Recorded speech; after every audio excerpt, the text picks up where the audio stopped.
huruf-huruf tebal itu dengan bantuan dua bibir. Contoh, ko, bener ya? Iya benar. Ko, kemudian apalagi kho, gho, apalagi bo, so. Nah itu semuanya pakai maju-maju. Ini kenapa? Karena ingin memberi ketebalan pada huruf. Benar?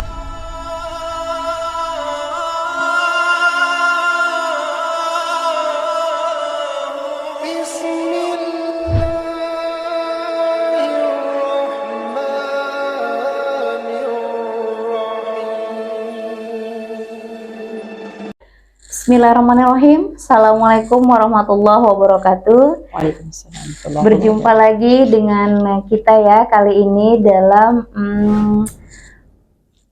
materi dakwah ya, rubrik dakwah yang hari ini alhamdulillah kita berjumpa lagi bersama ustadzah kita yang sangat luar biasa. Ustadzah, assalamualaikum. Waalaikumsalam warahmatullahi wabarakatuh. Alhamdulillah, Ustadzah Oki Mutiaratu LCMA yang Masya Allah ya, yang beberapa waktu yang lalu kita juga pernah berjumpa ya Ustadzah, membahas mengenai urgensi atau pentingnya pembelajaran ilmu tajwid. Dan hari ini alhamdulillah Allah pertemukan lagi kita ya Ustadzah, tentunya dengan materi lanjutan ya, dan saya yakin dan percaya bahwa pemirsa juga sudah merindukan nih lanjutan dari materi yang kemarin ya, yaitu selain urgensi pembelajaran ilmu tajwid, kemudian makhorijul huruf ya Ustadzah, dan tepat keluarnya huruf.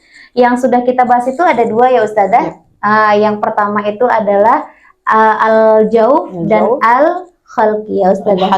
Al-halq. Nah, jadi alhamdulillah hari ini Allah pertemukan yang insya Allah di pertemuan kali ini kita akan membahas lebih dalam ya, tempat keluarnya huruf, makhorijul huruf yang nanti akan jelas dan dipampangkan dan dijelaskan oleh ustadzah kita yang sama-sama kita sudah tidak sabar mendengar penjelasannya.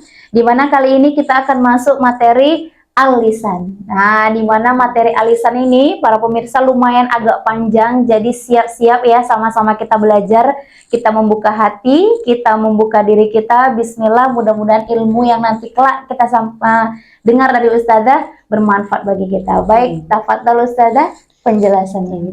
A'udzu billahi minasyaitonir rajim. Bismillahirrahmanirrahim. Rabbi syrah li sadri wa yassir li amri wahlul 'uqdatam min lisani yafqahu qawli. Baik, terima kasih atas waktunya Kak Titi ya, dan para pemirsa Permata TV yang dimuliakan Allah Subhanahu wa taala. Kita akan melanjutkan pembahasan mengenai makharijul huruf yang ketiga ya. Sebagaimana ini adalah lanjutan dari sebelumnya yang sudah kita bahas dari pertemuan yang lalu mengenai al-jauf, yakni rongga mulut, kemudian al-halq adalah tenggorokan, dan yang ketiga hari ini insya Allah kita akan sama-sama mendengarkan atau membahas mengenai al-lisan, yakni makhraj ketiga, yang mana al-lisan diartikan dengan lidah. Ya, jadi kalau ada pepatah mengatakan jagalah lisan, ini maknanya adalah jagalah lidah. Ya, jadi katanya serapan dari bahasa Arab ya kan. Jadi al-lisan maknanya lidah, lidah bahasa Arabnya al-lisan. Tamam. Jadi di dalam lisan ini ada beberapa makhraj. Kalau kita katakan boleh jadi dia merupakan sentral makhraj huruf yang terbanyak ya dibanding beberapa makhraj yang besar yang lain seperti tadi halnya al-jauf ya, di al-halq, kemudian nanti akan ada asy-syafatin dan al-khayshum. Maka di al-lisan ini adalah sentral, kita katakan terbanyak yang menyimpan daripada huruf-huruf hijaiyah itu sendiri. Baik, berapakah jumlahnya? Maka makhraj yang pertama kita sebut dalam lisan, misalnya kita mau ilustrasikan ya bentuk lidah kita dari telapak tangan kita. Jadi dia seperti ini.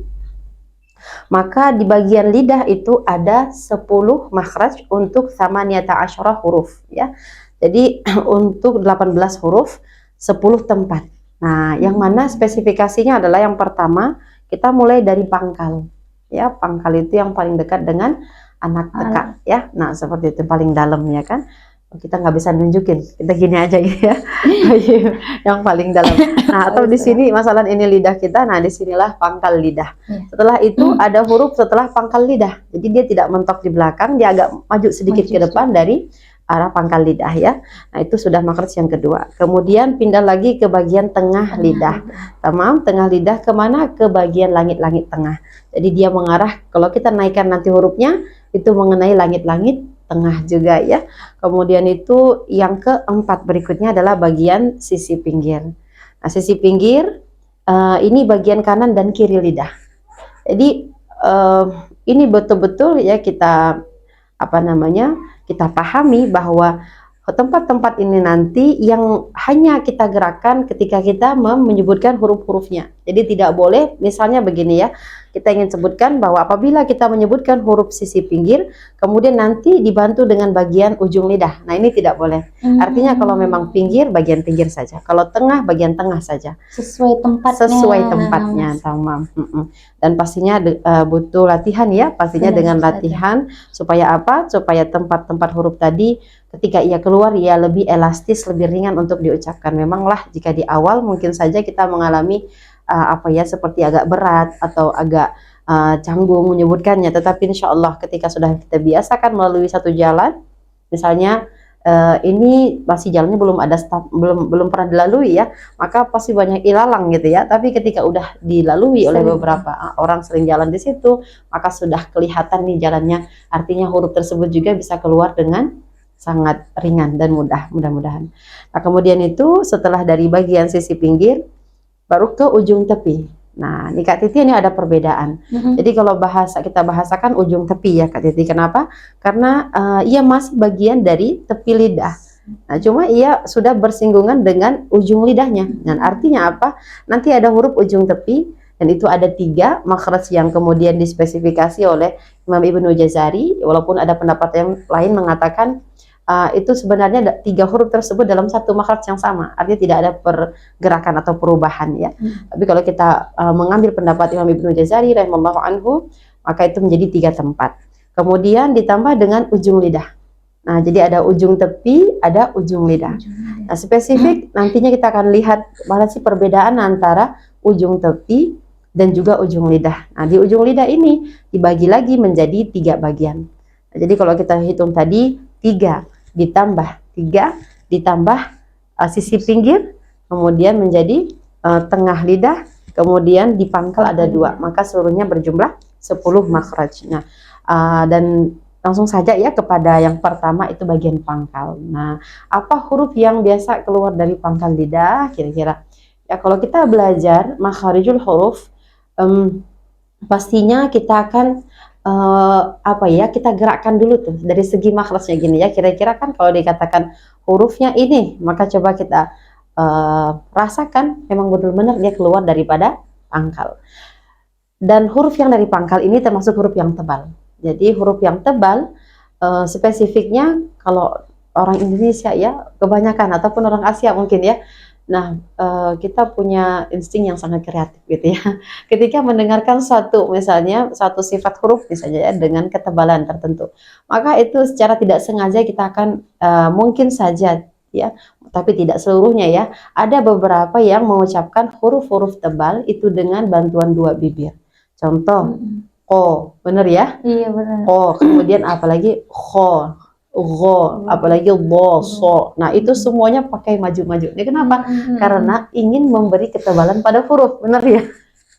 Ternyata ketika kita kaji menambah beda tempat keluar jadinya. Nah, jadi menambah itu tadi yang pertama menggeser makhraj hurufnya ya kan, kemudian ya tidak menempatkan sesuatu pada tempatnya, itu sudah pasti.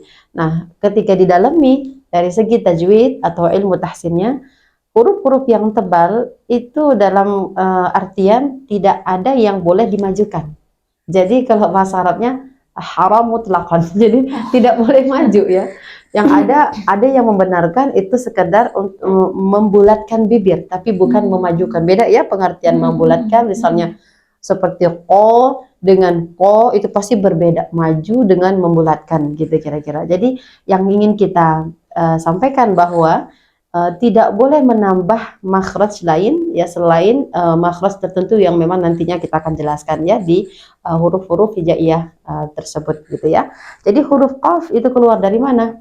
Keluar dari bagian pangkal lidah. Maka apa yang menyebabkan huruf-huruf tebal itu menjadi tebal bunyinya gitu ya secara sifat. Nah, ternyata faktornya tidak lain dan tidak bukan hanyalah pada kenaikan pangkal lidah. Jadi pangkal lidah inilah yang menyebabkan huruf itu bisa terdengar jelas tebalnya ataupun tidak tebal.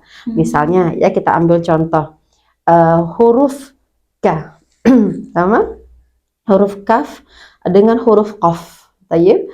Atau huruf ta dengan huruf ta. Kita mau sebut ta. Coba kita sebut ta. Biasa ya ta. Maka lidah kita seperti flat saja, datar saja, tidak ada kenaikan. Tetapi ketika kita sebutkan po, maka ta dan to kita sebutkan satu makhraj nantinya ya. Ini misalnya, maka po ini supaya berbeda dengan ta karena makhrajnya sama, ini harus naik. Ta, ta, po. Ta, ta, po ya. Jadi ta, po. Nah, jadi di mana faktor ketebalan itu dari pangkal lidah. Tamam. Jadi itulah tadi fungsinya menaikkan dan menurunkan pangkalnya untuk menjaga satu sifat huruf tertentu. Jadi qaf kita sebutkan dengan pangkal lidah, asli keluar dari pangkal lidah dan sifatnya tebal ya. O. Ayo, mumtaz Kak Titi, Masya Allah ya. Oh ya, Masya Allah. Pemirsa boleh dites ya di rumah ya. Tamam, Masya Allah. Jadi pangkal lidah, pangkal lidah. Jadi coba kita perhatikan, kalau masih ada yang maju boleh dengan bantuan cermin ya. Ketika kita masih misalnya masih latah memajukan dua bibir nih tanpa sadar ya, boleh dengan bantuan cermin di rumah ya. Jadi kalau masih pelan-pelan mundurkan gitu. Misalnya kata waqala. Jadi bukan waqala. Jadi tidak maju untuk qaf ya. Jadi qaf tidak maju karena keluar dari pangkal lidah. Tamam. Yang kedua adalah huruf kaf. Jadi secara sifat memang berbeda ya, disebut dengan satu huruf memiliki sifat mumayyiz. Mumayyiz maknanya adalah pembeda di antara huruf yang lain, khususnya bagi huruf-huruf yang berdekatan makhraj atau dalam satu makhraj. Nah, huruf kaf itu letaknya di setelah kaf. Jadi kalau tadi kaf mentoknya di bagian pangkal lidah, maka kaf ini kita majukan sedikit ya, maka disitulah letak kaf. Nah, kemudian yang membedakan dia dengan kaf, sifat mumayyizanya adalah mengeluarkan sedikit nafas. Jadi bersifat hams. Ya kan? Hams itu adalah aliran nafas. Dia mengalir nafas, maka kafnya orang Arab dengan Indonesia misalnya ya, ka. Ya, jadi bukan ka, beda ya. Jadi kalau Indonesia kita punya hurufnya yakni huruf kaf, huruf ka ya. Jadi misalnya kita mau sebutkan misalnya kanan ya, kanan gitu ya. Nah, tapi kalau makhraj itu ada sedikit hembusan nafas. Jadi bukan kana. Oke? Kana. Jadi ayo hakada. Suara nah, ini yang disebut dengan hams pada huruf kaf. Nah, jadi ada qaf, ada kaf. Ka, ki, ku. Ka, ki, ku. Bak, mumtaz Kak Titi, Masya Allah ya. Nah, lain waktu di Kak Titi di sini nih ya, gantian kita ya. Belum bisa Ustazah. Cara ilmunya berbeda, masih belajar. Bismillah Kak Titi, Masya Allah ya. Mumtazah, barakah Insya Allah. Tayyib. Nah, yang kedua tadi ya udah selesai. Jadi ada pangkal lidah, ada setelah pangkal lidah ya, huruf setelah pangkal lidah. Lalu kita menuju ke arah tengah lidah. Nah, di sini tersimpan 3 huruf Kak Titi. Yang pertama adalah huruf jim. Ya, coba kita latihan ataupun kita rasa apakah memang benar di tengah atau belum gitu ya. Maka boleh naikkan tengahnya ke arah langit-langit atas. Aja, kemudian lepaskan. Nah, nah, tapi jangan sampai banyak ya, tengahnya saja. Aja. Oke. Kak Titi mungkin bagian sini ikut ya. Jadi ini kita kurangkan sedikit, ini saja yang di sini. Agak ringan. Aja. Aji. Ji, lepaskan. Ringan saja. Ayo. Aju. Mumtaz. Ju ya, ini dengan domah yang sempurna ya kan. Aju. Ayo hakada, Masya Allah. Tapi ketika ju Mulut ikut karena Jum. baris domah ya Sahih. Ustazah. Nah, jadi terkait tadi dalam contoh dibantu dengan harakat ya, pastinya kan kita sudah pernah jelaskan Iya. waktu itu ya, standarisasi kesempurnaan harakat itu ketika fathah membuka, ketika kasrah menurunkan rahang bawah sedikit, dhammah memajukan ke arah depan. Nah, seperti itu. Jadi yang pertama jim. Nah, kemudian ketika ia sukun maka menjadi pantulan ya, karena ini huruf qalqalah ya kan. Jadi kita lihat jim aj tetap di makhraj yang sama. Aj. Tapi ini tidak ikut kanji. Aj. Ininya agak jauh, agak mundur sedikit ya. Aj. Nah, aj. Ja, ji, ju, baj. Ja, ji, ju, baj. Baj. Nah, insya Allah selebihnya nanti bisa kita ulang-ulang lagi ya. Tamam. Itu masih di huruf yang pertama ya. Sekarang kita bagian ke huruf yang kedua, tengah lidah ke tengah langit-langit. Maka ada huruf shin. Nah, ini shin ya. Jadi unik, jim, shin, ya kan? Shin ini coba kita naikkan lagi ya. Asya. Naam. Jadi bagian tengah lidah pastikan ia terbuka ya, jangan tertutup. Karena apa? Aliran sebarannya itu tadi bersumber pangkalnya dari tengah. Jadi asya. Mumtaz. Asyi. Asyu. Bash. Nah, bash. Nah, ini infitah saja, ini dibuka saja. Bash. Iya, seperti kita senyum ya kan. Jadi minasya. Ayo minasya. Nah, asya. Jadi yang harus dihindarkan untuk shin bisa jadi ini dimajukan ya ketika membaca. Nah, jadi sekali lagi bukan sya tapi sya. Kita fokusnya pada pergerakan lidah bukan pada bibir gitu ya.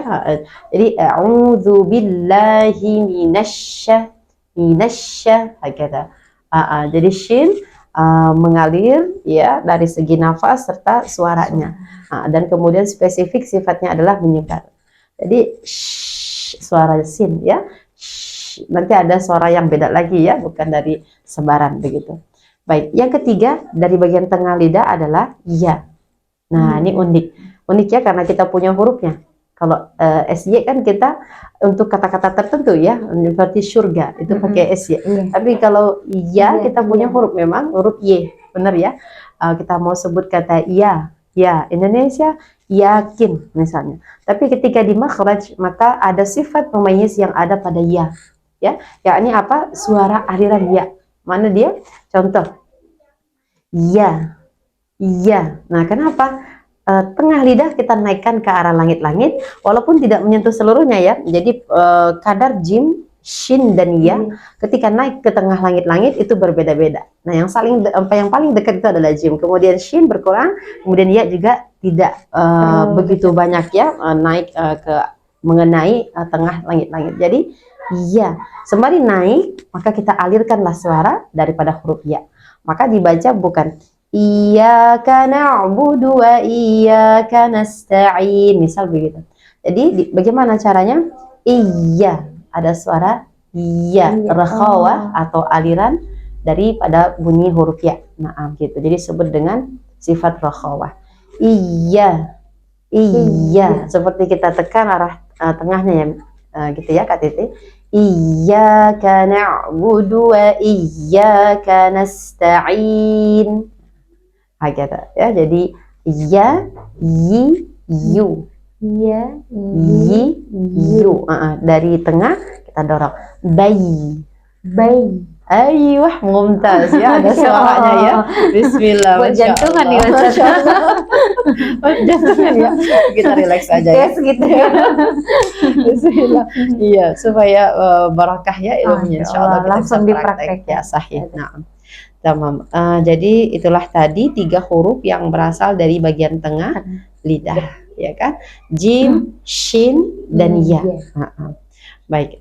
Setelah itu kita lanjut ke bagian mana? Haffatul lisan ma'al atras, ya. Jadi haffah lisan maknanya apa? Sisi pinggir lidah, ya. Sisi pinggir ke atras. Atras adalah gigi geraham, ya, gigi geraham atas. Jadi gigi pengunyah kanan kiri. Nah, kemudian bagian lidah kanan kiri juga naik ke bagian atas. Nah, jadi tidak ada peran dari bagian tengah maupun ujung tepi atau ujung lidah. Nah, ini biasanya kesalahan ya. Huruf ini adalah huruf tebal. Karena apa? Dia naik dari arah belakang pangkal lidah menuju ke arah hafah atau ke bagian sisinya tadi ya. Contoh, hurufnya bo, satu saja. Ya. Bo. Ayo, bo. Ayo. Jadi pertama-tama cara untuk menentukan makhraj satu huruf boleh dengan cara mensukunkan, menambahkan alif sebelumnya atau dengan cara memberi tasydid. Ya, jadi kalau misalnya kita naikkan al, ya naikkan bo,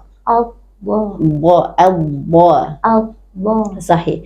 Jadi ba sukun juga punya satu sifat yang mumayyiz ataupun yang spesial dari yang lain ya. Jadi suara dad ketika sukun yadhakun, jadi tidak boleh yadhakun. Jadi tidak berhenti. Artinya apa?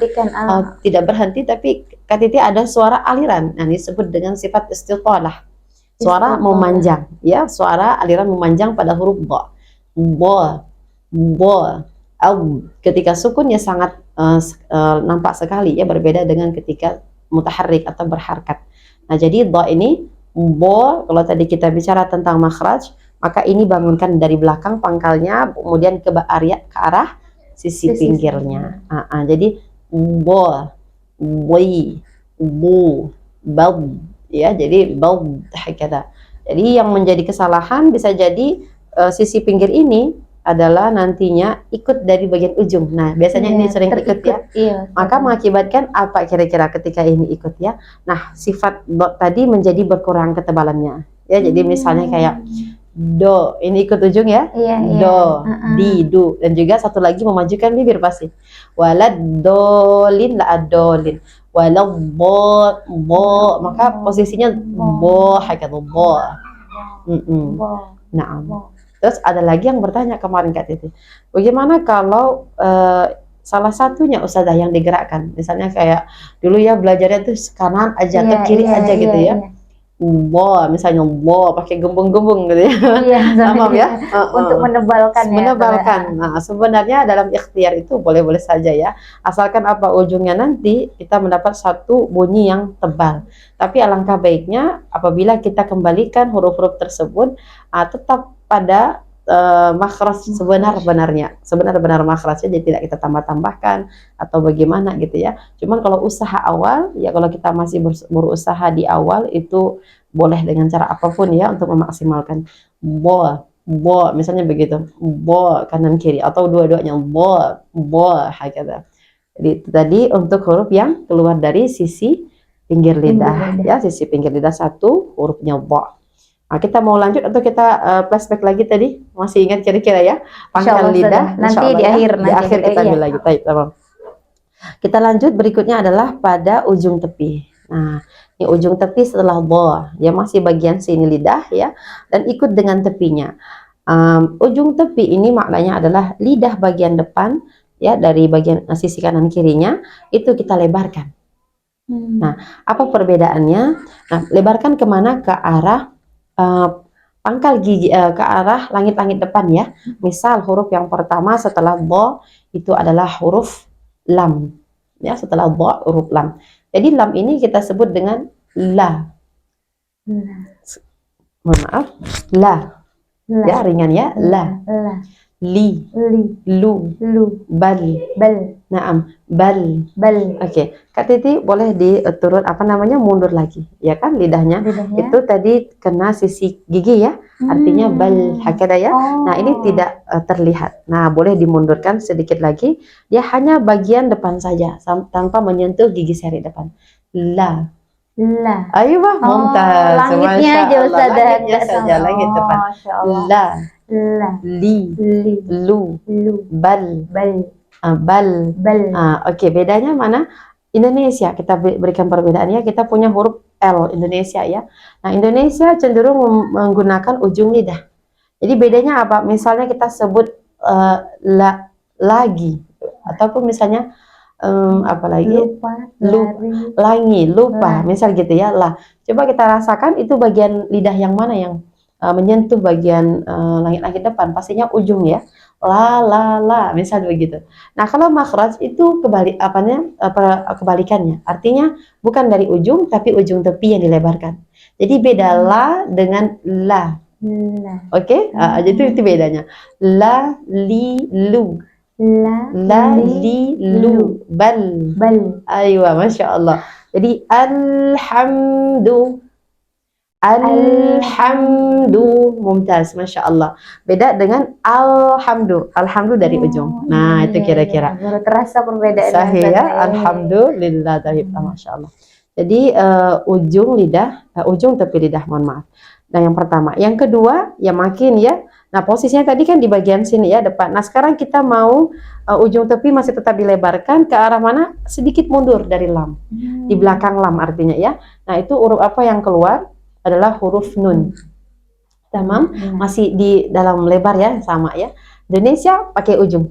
Nanti ya, tapi kalau makhraj nanti. Ya, jadi menjadi ujung tapi dilebarkan. Ya, kita coba lagi ya untuk nunnya. Ni, nu, ban, mumtaz. Dari mana? Dari lidah. Nah, ya, jadi begitu. Ni, nu. Nina, ya, jadi begitu kira-kira. Jadi ujung tepi dilebarkan, baru kemudian baik, itu dulu ya, Titi. Masih ada sedikit masih ada lagi. Kita lanjutkan lagi. Biar selesai alisan ya, boleh ya sedikit lagi. Sudah tanda ya, masih nggak apa-apa ya, sedikit lagi. Oke, baik. Setelah nun adalah ro. Nah, ini nantinya yang paling sering ya dipertanyakan. La, na, ro. Nah, ujung tepi yang ketiga ya, tadi ada setelah nun, ya ini huruf ra ya, huruf ra. Nah, bismillah, Masya Allah, kalau kita sebut ra tanpa pergerakan apapun dari bibir. Kalau selama ini ada yang membaca rob, nah itu mesti kita perhatikan lagi, ra bukanlah huruf bibir, jadi bibir tidak boleh bergerak. Yang bergerak adalah bagian lidah dalam ya. Dan setelah nun, jadi bisa latihannya la, na, ra. La, na, ra. Ra, rabbal alamin, misalnya ra, rabbah. Jadi itu dengan latihan, pastinya latihan khusus ya. Jadi seperti Kopassus ya, pasukan khusus ya. Latihan khusus. Jadi harus ada latihan khusus. Ya. Jadi setelah itu kita lanjut lagi ke Titi, kemana? Ke ujung lidah, ya kan? Nah, ini baru spesifik. Tuh, ujung lidah ini ada 3 bagian. Bagian pertama adalah ujung lidah ke pangkal gigi. Jadi memang betul-betul bagian ujungnya aja Kak Titi. Ya, ada 3 huruf. Yang pertama huruf yang tipis, ta. Nah, ini baru, cuman dia tidak boleh keluar dari gigi seri. Misalnya ini gigi seri, ta tidak boleh ta, tapi di pangkal ini saja. Nah, gigi seri juga terbagi 2, bagian pangkal dalam dan juga bagian ujung. Ujung yang nanti boleh keluar sedikit. Maka ta dia di dalam sini. Ya, jadi tidak terlihat. Ta.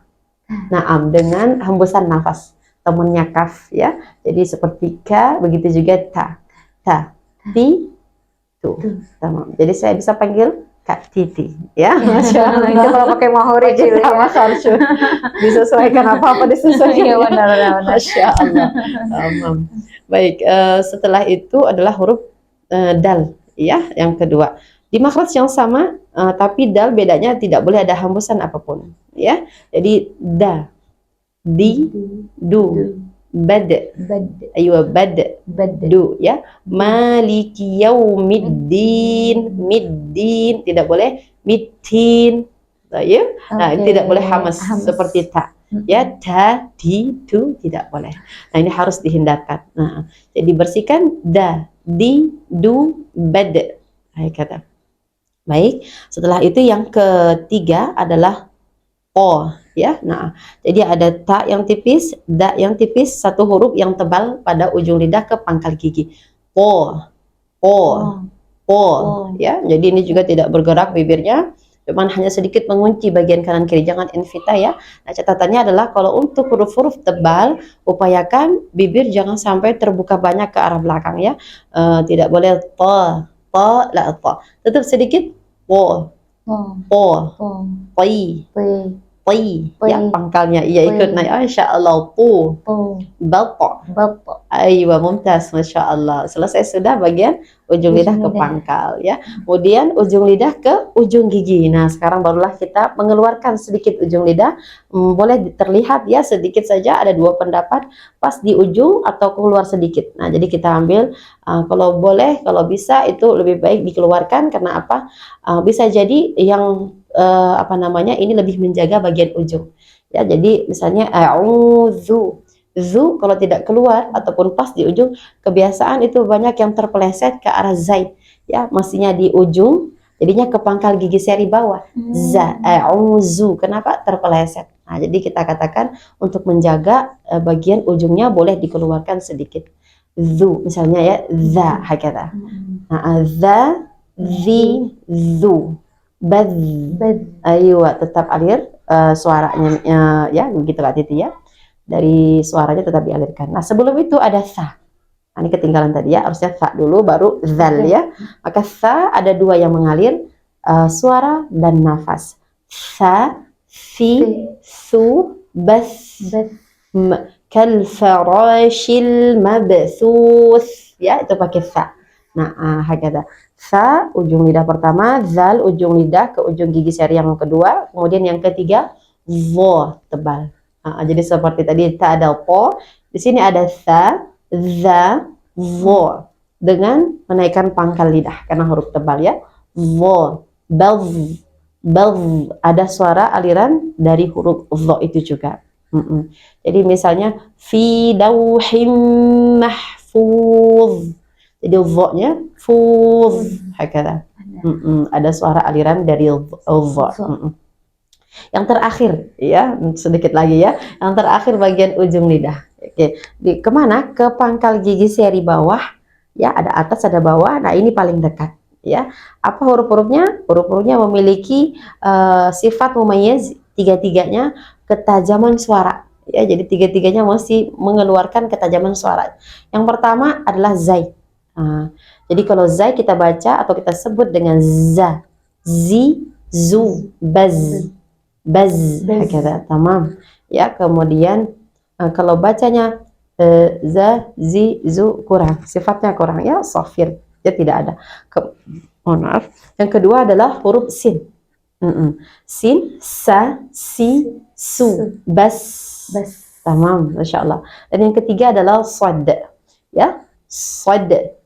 Ya so si su das هكذا. طيب ما شاء الله. بس بص بز بز بس bos hakada ya. Nah jadi ini lah huruf-huruf yang seluruhnya keluar dari bagian lidah. Alhamdulillah selesai sudah. Alhamdulillah 18 huruf. Allahu a'lam.